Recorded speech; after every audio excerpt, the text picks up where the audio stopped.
On vous souhaite la bienvenue à ericlatour.com. Dans quelques instants, on vous parle du retour du salon d'été qui, cette année, va être au stade du Pont-Ford début mai. Mais d'abord, parlons de cette courtière immobilière qui est soupçonnée de fraude, non pas envers les clients, mais envers ses propres courtiers. Et évidemment, cette nouvelle-là fait beaucoup réagir le monde de l'immobilier.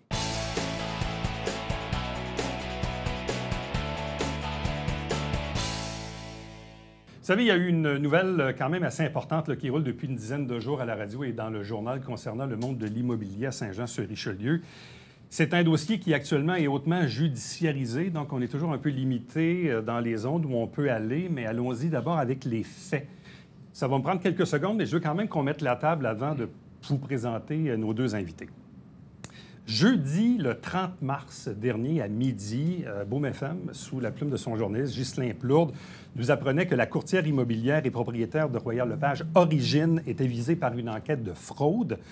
L'organisme d'autoréglementation du courtage immobilier, l'OACIQ, que moi je ne connaissais pas, a suspendu provisoirement le permis d'Audrey Bédard. Elle fait face à 11 chefs d'accusation pour des infractions commises en 2022-2023.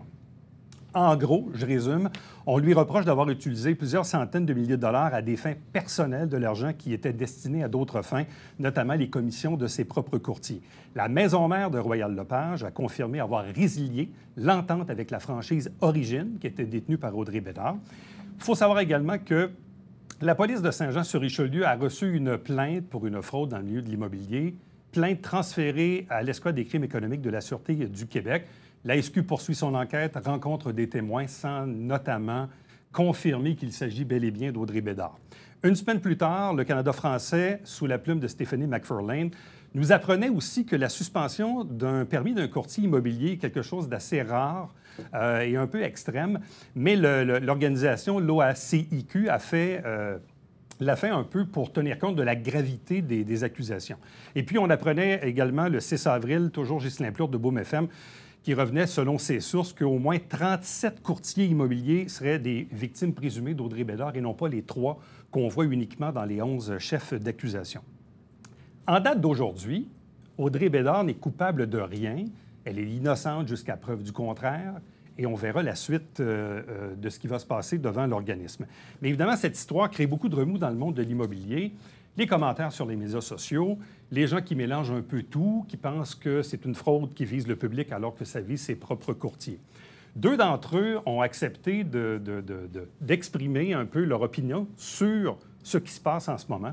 D'abord, Sébastien Parent, courtier immobilier chez Royal-Lepage, qui était autrefois chez Origine, donc la bannière d'Audrey Bédard, aujourd'hui avec la bannière du quartier. Bonjour. Bonjour, Éric. Et Julie Bessette, qui, elle, n'est pas dans la famille de Royal-Lepage, plutôt dans la famille de Proprio Direct, c'est bien ça? Exactement. Mais qui vit aussi un peu les contre-coups de cette nouvelle. Oui. Donc, première question, toute simple, Sébastien Parent, c'était quoi ta première réaction?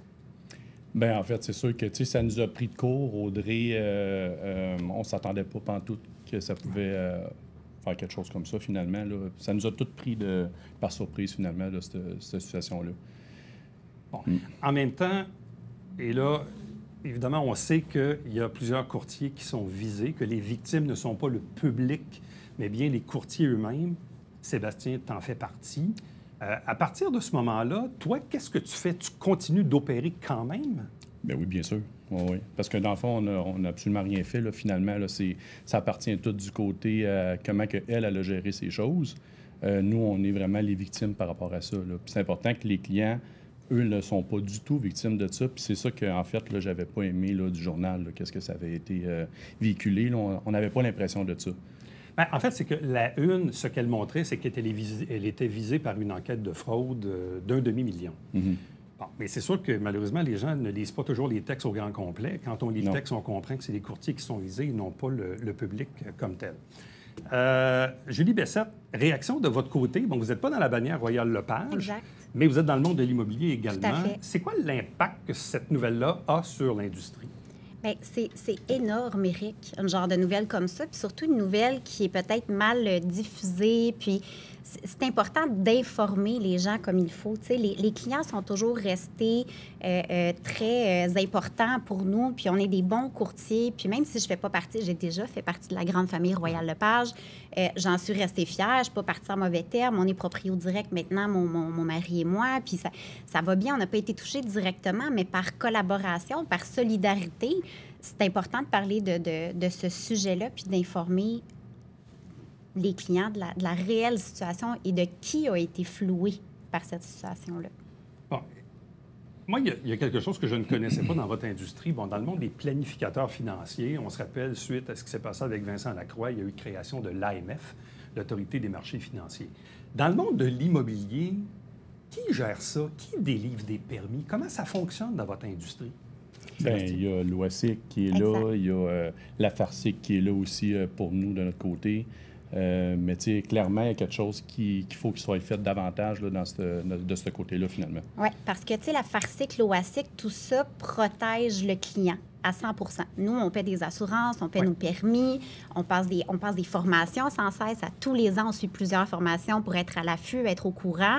Puis le client, lui, est toujours protégé. Là, c'est important, je le réitère tout le temps, c'est parce que nous, il nous manque un petit bout de protection. Puis ce petit bout de protection-là est entre le moment où on passe chez le notaire et le moment où on a notre rétribution. Parce que quand on passe chez le notaire, on n'a pas, puis on pourra passer du temps là-dessus pour vraiment bien expliquer comment ça fonctionne, mais on ne sort pas de chez le notaire avec notre rétribution en poche. Tout ça passe par la bannière, le compte en fidéicommis de la bannière, puis ensuite de ça, on est payé. Donc, quelqu'un qui est propriétaire d'agence gère les fonds de l'agence, qui est les rétributions des courtiers. Bien, moi, c'est le bout qui m'a le plus étonné, parce qu'évidemment, je suis au fait de cette nouvelle-là depuis début février, mais évidemment, tant et aussi longtemps qu'il n'y avait pas d'accusation de portée, on ne pouvait pas en parler publiquement. Je suis vraiment tombé à la renverse parce que, bon, je sais que le public est protégé, puis vous payez des assurances pour ça, donc le public n'est pas visé. Mais vous, là, vos commissions, quand on passe chez le notaire, le chèque, il ne s'en va pas dans votre poche tout de suite. Non, il passe par l'agence. l'agence. Mais là, les comptes in-trust, fidéicommis, il n'y a pas de protection. Bien, oui, le signataire du compte, il peut jouer dans le compte comme il veut. Il y a des choses où on ne pourra pas aller puis tout expliquer parce qu'on ne veut pas non plus dire voici ce qui est arrivé puis tout ça. C'est trop tôt en ce moment pour parler. On ne peut pas aller là. Ça, mais oui, il y a un manque, tu as tout à fait bien compris, Eric, il y a un manque entre l'argent est envoyé à la bannière, dans le compte en fidéicommis. Il pourrait y avoir quelque chose de peut-être plus simple qui serait fait, exemple, 3 signataires, un comptable, ça. Si un propriétaire d'agence dit, bon, ben parfait, je te dois une rétribution de X montant parce que la bannière se garde son profit. Mais ça, c'est normal. C'est normal que la bannière se garde les frais et les frais. On est super à l'aise avec ça, puis c'est tout à fait normal. C'est juste que pourquoi il y aurait une personne qui pourrait dire bon, ben voici ta part de rétribution, ou là, ben je fais quoi avec cet argent-là en attendant, ou est-ce qu'il y a... Puis là, encore là, je suis pas dans les faits, puis je suis pas dans ce qui s'est passé, parce qu'on ne va pas là. Mais oui, ça pourrait être mieux régi. Mais il y a un manque de protection, parce que moi, j'ai parlé à plusieurs courtiers dans les dernières semaines qui m'ont informé de ça, parce que, bon, dans les 11 chefs d'accusation, il y en a un où on lui reproche d'avoir mal géré le compte en fidéicommis pour une somme de 25 000, mais le 400 000 dont on parle, lui, c'est dans le compte courant de Royal Lepage Origine. Donc, ça veut dire que le propriétaire de la franchise reçoit le chèque, normalement prend ses frais administratifs pour ensuite payer son courtier. Là, dans ce cas-ci, évidemment, ça ne s'est pas passé. Mais donc, les courtiers immobiliers, vous n'avez visiblement aucune protection sur le paiement de vos commissions. C'est encore plus large que ça, Éric. Là, je tiens à spécifier parce que tu parles des courtiers de la bannière Royal Lepage. Là, puis c'est un peu la raison pour laquelle... C'est Royal Lepage, mais ça aurait pu arriver à n'importe qui. Puis c'est un peu la raison pour laquelle on veut en parler, puis on voudrait que les choses changent à ce niveau-là, parce que même des courtiers collaborateurs, exemple, on peut faire une transaction ensemble, Sébastien et moi. Sébastien a une maison à vendre, je viens avec un acheteur, on fait une promesse d'achat. Bien, le montant chez le notaire est envoyé à Royal Lepage, puis ensuite, une partie à proprio direct, et ensuite, moi, je suis payée. Tu vois, il y a plusieurs transferts d'argent comme ça qui se fait pour que tout le monde soit payé. Mais que ce soit Royal Lepage ou Proprio Direct, c'est un peu le même principe. C'est-à-dire que quand il y a une transaction qui inclut Proprio Direct, le chèque s'en va à Proprio, puis après ça, ils retiennent leurs frais administratifs puis ils vous payent ensuite. Et c'est divisé. Donc, les courtiers collaborateurs sont aussi affectés dans cette situation-là parce que les courtiers collaborateurs de peu importe les bannières ont été affectés parce qu'il y en a qui n'ont pas été payés non plus. Mais humainement, je comprends qu'il y en a qui sont plus solides que d'autres, là. Mais humainement, ça doit être quand même assez difficile. Je me mets dans la peau de quelqu'un qui nous regarde puis qui se dit, bien, Mon patron n'est pas en mesure de me payer parce qu'il n'y a plus d'argent dans le compte de banque. C'est un peu ça, en gros. Donc, il y a du monde, il y a des courtiers comme vous et d'autres qui avaient vendu des maisons, vous avez travaillé pour ça, Mhm. puis vous n'avez pas été payé. Exactement. Puis ça crée des dommages collatéraux sur il y a beaucoup de courtiers qui m'appellent qui sont dévastés, là, que c'est arrivé à eux, ils m'en parlent à moi, mais c'est... Moi, j'ai été victime aussi de ça, mais tu sais, il y en a que c'est pour les mêmes raisons puis qui sont beaucoup plus affectés pour diverses raisons, là. Mais c'est pour ça que je dis, bon, dans certains cas, certains sont plus affectés que d'autres. Ouais. C'est un peu ton cas, mais en même temps, courtier établi, tu es quand même solide, bon, tu es en santé, tout le monde est en santé, tu vas t'en sortir, mais au final, tu as quand même travaillé pour quelque chose pour lequel tu ne seras pas payé. Mais l'important, en fait, là, c'est vraiment de trouver une solution pour plus que ça se reproduise finalement. Puis il y en a, c'est juste que c'est là-dessus qu'il faut travailler. Parce que c'est déjà arrivé dans le passé, puis ça va recommencer encore s'il n'y a pas une solution qui est trouvée. C'est quoi les dommages collatéraux? Sans nommer de nom, je veux dire, quand vous regardez les gens dans votre entourage là, qui subissent ça, là, à court, moyen, long terme, c'est quoi les impacts sur ces gens-là? Tu vas travailler, là, n'importe quel emploi. Là. Tu te lèves le matin, tu vas mener tes enfants à l'école ou à la garderie, tu vas travailler, tu cours à l'épicerie, tu vas rechercher tes enfants, tu les ramènes chez toi, tu pars le souper, puis tu repars travailler. Là. Nous, on travaille le soir, on travaille les week-ends. Le dimanche, là, quand tout le monde est à leur propriété avec leurs enfants, puis ils ont des journées en famille ou Pâques ou peu importe, bien, nous, on travaille, là, on est sur la route. Là. Fait que pendant des semaines, des mois, tu peux travailler. Sans rien avoir. Fait Sans que, tu sais, c'est jamais rien vraiment avoir. jusqu'à commission. Fait que c'est sûr que si, justement, on fait tout ce travail-là, puis au final, vraiment absolument rien du tout, on a eu des dépenses à travers Oui, ça. puis les On a dépenses payé ont nos encouru, assurances, on a payé toutes nos choses aussi. La publicité continue, tu sais, le reste continue. Fait que dépenses, pas de revenus. Bien, tu sais, hypothèque à payer, tu as des enfants à l'école, Ouais. tu as l'épicerie à faire, tu as un auto à payer. Puis l'autre chose également, ça, on le verra dans les mois à venir, mais bon, dans l'hypothèse, on ne connaît pas la finalité, mais bon, disons, dans l'hypothèse où Audrey Bédard fait faillite, que ses actifs sont hautement hypothéqués, bref, si elle n'a plus ou moins de liquidité, bien, au final, si dans le cas d'une faillite, vous ne retrouverez probablement pas grand-chose non plus. On Donc, est aussi vraiment bien faire en un dernier X. de la chaîne. Là. Tu sais, c'est les banques, c'est tout le monde. Nous, on va être en dernier. Puis c'est justement ça, en fait, parce que tu sais, moi, je suis pas venu ici pour faire pitié du tout. C'est pas ça, c'était comprends. pas le but. C'est vraiment de trouver des solutions puis d'essayer de dire, il faut plus que ça recommence parce que ça peut recommencer. Mais ça, pour faire ça, il faudrait demander ultimement un changement. C'est vraiment dans le volet législatif. Il faut que le gouvernement change sa Absolument. législation C'est une loi au niveau de l'OASIC là, qu'il faudrait que ce soit pour avoir changé. une mesure de protection sur vos commissions. Sinon, ça C'est pourrait archaïque la commencer façon demain. que ça fonctionne aussi, là, tu sais, d'envoyer des chèques, de faire ci, de passer par là pour aller là. Il me semble, en 2023, là, on devrait être capable de faire autre chose qu'envoyer électroniquement, ça se dispatche tout aux bonnes personnes tout de suite, au lieu d'être transféré partout à une personne. Ouais. Qu'elle va décider de qu'est-ce qu'elle en fait, parce qu'en fait, c'est une gestionnaire d'entreprise qui a mal géré son entreprise. Ouais. Fait qu'elle a fait en sorte qu'elle va payer d'autres personnes prioritaires dans la liste. Bon, puis quand on parlait des dommages collatéraux, on le sait, à Saint-Jean, il y avait 2 bannières Royal Lepage, Origine, Excellence, donc c'est 2 groupes séparés. Il y a d'autres courtiers, Proprio Direct, Remax, on pourrait tous les nommer, là. Dans le fond, ce que vous voulez que les gens retiennent, parce qu'on l'a vu aussi, les réactions sur les médias sociaux. Bon, vous savez, les médias sociaux, c'est super pratique. Tu sais, je ne veux pas faire de blague, mais tu sais, tu aurais eu une nouvelle sur un plombier, un journaliste, un comptable ou un notaire ou un électricien, que tout le monde aurait dit « Ah, on sait bien, ce sont tous des mauvais courtiers ou des mauvais journalistes ou des mauvais électriciens. » Bon, les gens, malheureusement, ont tendance un peu à généraliser, mais c'est pas parce qu'il y a une personne, puis on verra la finalité de ce dossier-là, mais il y a du monde honnête dans la vie, là. Ben oui. Exact. Ben oui. C'est, Ouais. dans les courtiers comme dans d'autres métiers, là. Puis, tu sais, ça fait 16-17 ans que tu fais ça, ça fait 15 ans. Tu sais, ça fait longtemps qu'on fait ça. On n'a même pas une tâche à l'OASIC, là. Tu sais, on a tout le temps travaillé ultra droitement pour nos clients. On se donne corps et âme, honnêtement. Fait que là, il y a tu sais, quelque chose comme ça sort, un gros titre comme ça, on met tous les courtiers dans le même panier. Ben non, pas du tout. Puis un instant, le gros titre, c'est une propriétaire d'agence a floué ses courtiers. C'est pas une propriétaire d'agence ou en fait, c'est pas un courtier a floué d'autres. Non, c'est une propriétaire d'agence qui a floué ses courtiers. En gros, ce que vous voulez que les gens retiennent, c'est que, c'est pas parce qu'il arrive un cas que tout le monde nécessairement devient malhonnête du jour au lendemain. Deuxièmement, visiblement, vous n'avez aucune protection sur le paiement de vos commissions. Non. Puis après ça, le reste, évidemment, on verra la suite. Mais ce que vous voulez que les gens retiennent, c'est que premièrement, c'est que c'est pas le public qui est lésé, mais bien les courtiers, donc vous-même. Et donc que les gens peuvent continuer de vous faire confiance. Sébastien? Effectivement, c'est exactement ça, en fait. Puis c'est de trouver des solutions pour juste plus que ça recommence, finalement. Parce que là, en ce moment, il n'y en a pas des... ça pourrait recommencer avec une autre personne. À vous deux, merci beaucoup. Merci. Bonne chance. Merci. Restez avec nous. On vous revient après ceci.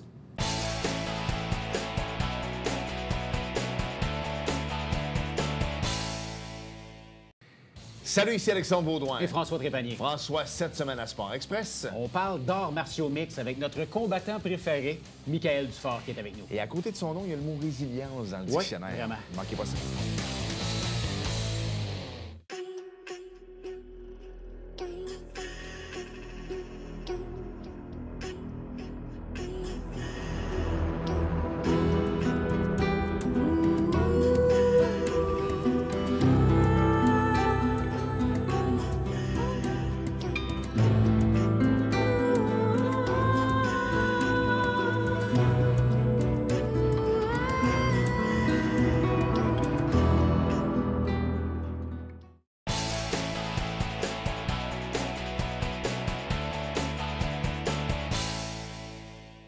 Le salon d'été est de retour 6 et 7 mai 2023 au stade de Dupont-Ford à Saint-Jean-sur-Richelieu, le long de l'autoroute 35. Il s'agit du groupe Ici Média, entre autres propriétaires du Richelieu Canada français, qui organise cet événement-là. Avec nous, le directeur des événements, Yann Roussel. Bonjour et bienvenue. Bonjour, Éric. C'est quoi l'histoire de ce salon-là? Ça existe depuis des décennies. Des décennies. On en est à la 21e édition cette année. On a été 3 ans arrêtés avec la pandémie et on revient de plus belle cette année là, en doublant la superficie du salon. Donc, on l'a déménagé au stade de Dupont-Fort pour avoir une plus grande superficie d'exposition. Bon, il a été longtemps au Colisée Isabelle Brasseur. Et je comprends qu'on va doubler, mais qu'est-ce qui motive ce changement de lieu-là pour aboutir au stade Dupont-Fort?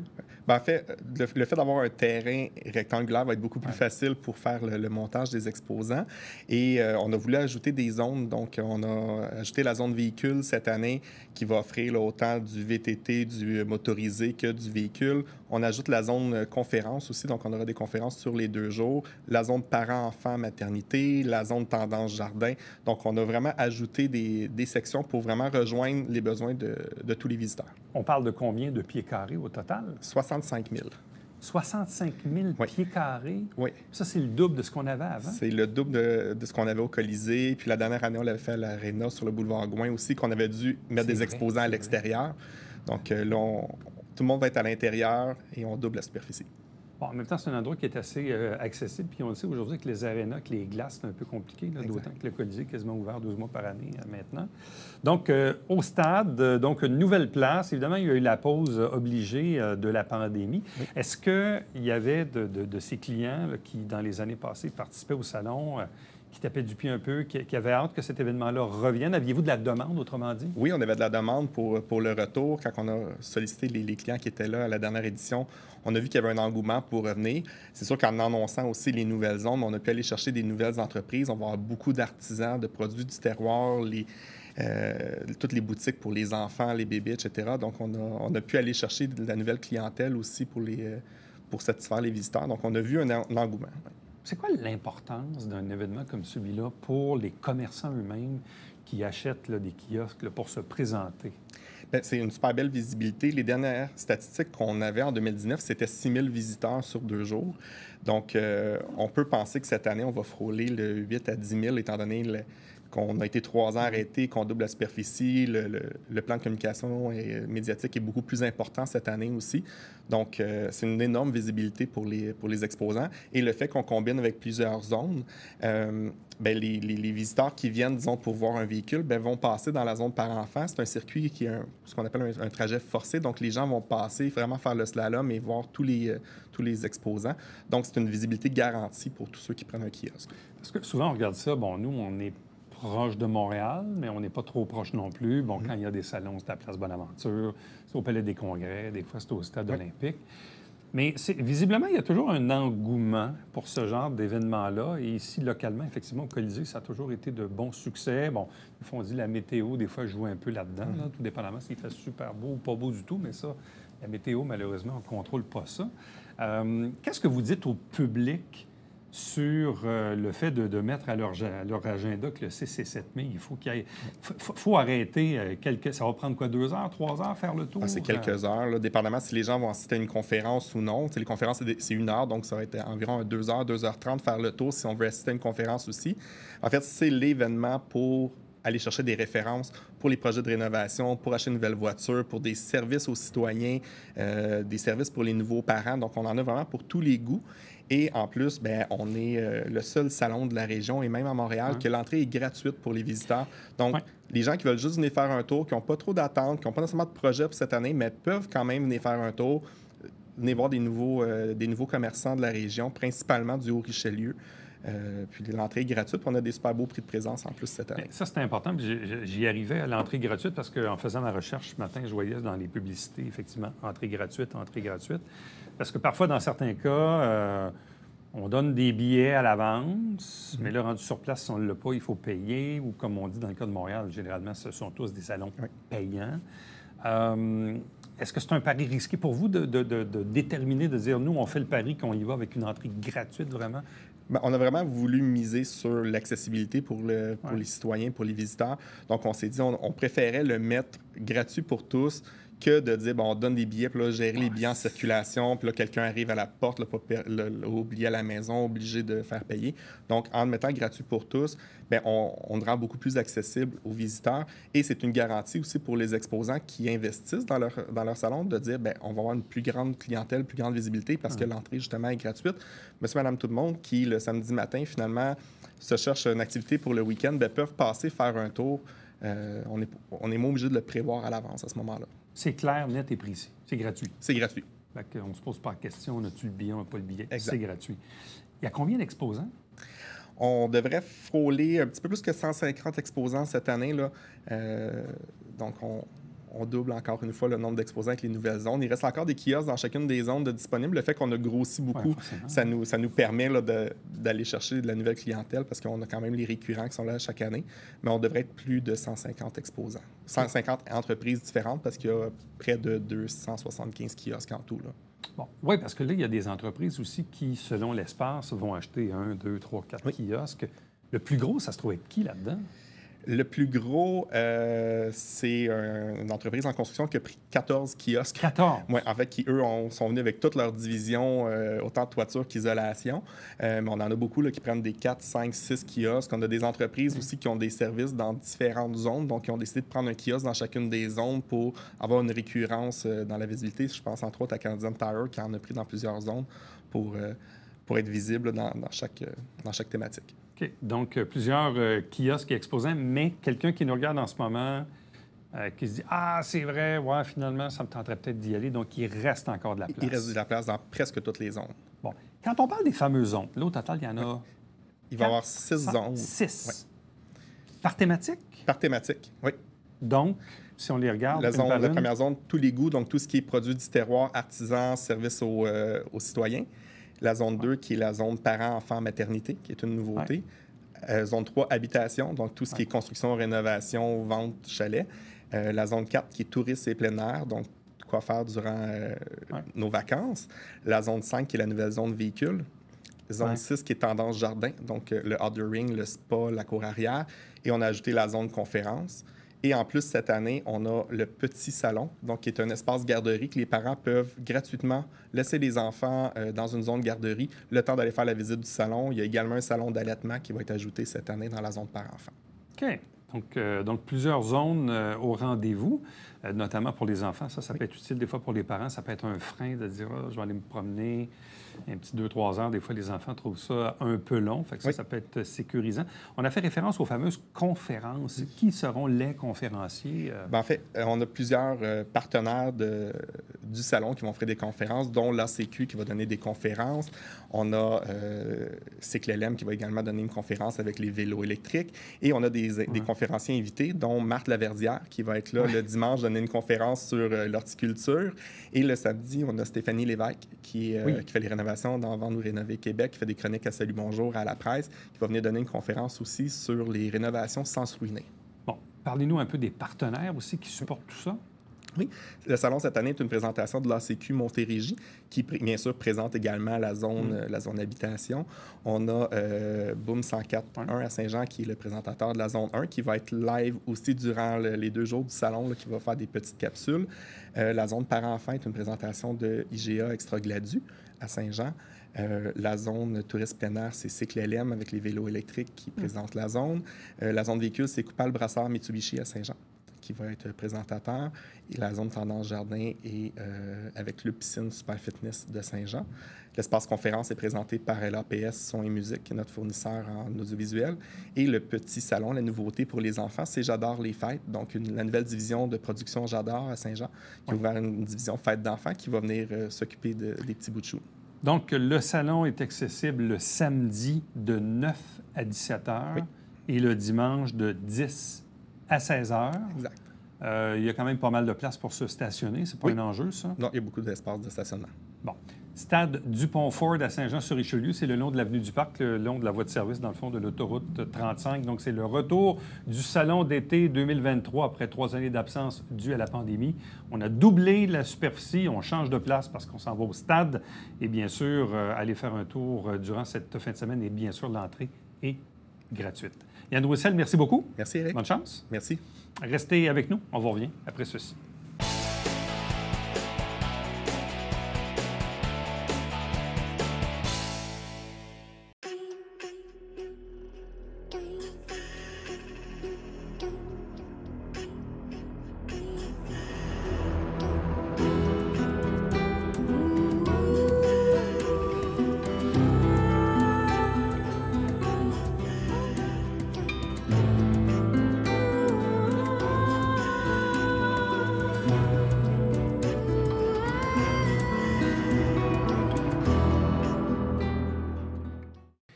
Salut, ici Alexandre Baudouin. Et François Trépanier. François, cette semaine à Sport Express. On parle d'arts martiaux mix avec notre combattant préféré, Michael Dufort, qui est avec nous. Et à côté de son nom, il y a le mot résilience dans le Oui, dictionnaire. vraiment. Ne manquez pas ça.